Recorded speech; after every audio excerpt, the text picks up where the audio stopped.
సృష్టికర్తను ఎలా కనుగొనాలి? ముందు వీడియో చూసింటే ఇప్పటికే మీకు అర్థమైంది కదూ. దేవుడు ఉన్నాడు, మనం కనుగొనాలి, గుర్తుపట్టాలి. మీకు ఒక విషయం తెలుసా?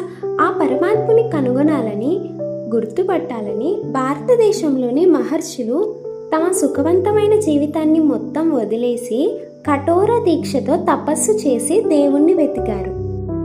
అప్పుడు వారికి దేవుడు దొరికాడు. మనం కూడా వీరిలా అన్నీ వదులుకోకపోయినా కనీసం మనసులో ఆశ, ఆసక్తి ఉండాలి. ఎందుకంటే యజ్ఞవల్క్య మహర్షి చేసిన ప్రార్థన మీరు చాలాసార్లు విని ఉంటారు కదా.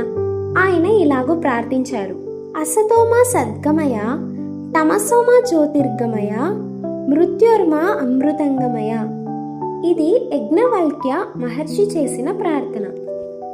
ఓ దేవా, నన్ను అసత్యం నుండి సత్యంలోనికి, చీకటిలో నుండి వెలుగులోనికి నడిపించు, మరణం నుండి జీవంలోనికి నడిపించు అని ఆయన ప్రార్థన చేశాడు.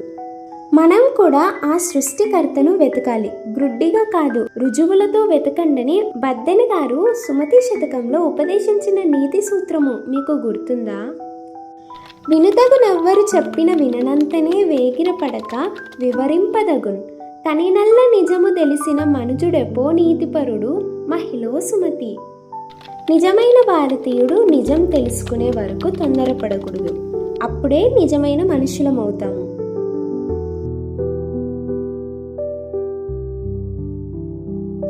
దయచేసి నిజం తెలుసుకోండి. ఇక సమయం లేదు.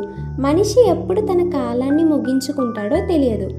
ఎంతైనా ఏదైనా దీపం ఉండగానే చక్క పెట్టుకోవాలి. దీపం ఆరిపోయాక ఇక చేసేదేమీ ఉండదు. దయచేసి గ్రహించండి. మీ మేలు కోరి ఈ మాటలు చెప్తున్నాను. మన గమ్యం ఏమిటో తెలియకపోతే మనం ఎలా ప్రయాణించగలము? ఆలోచించండి.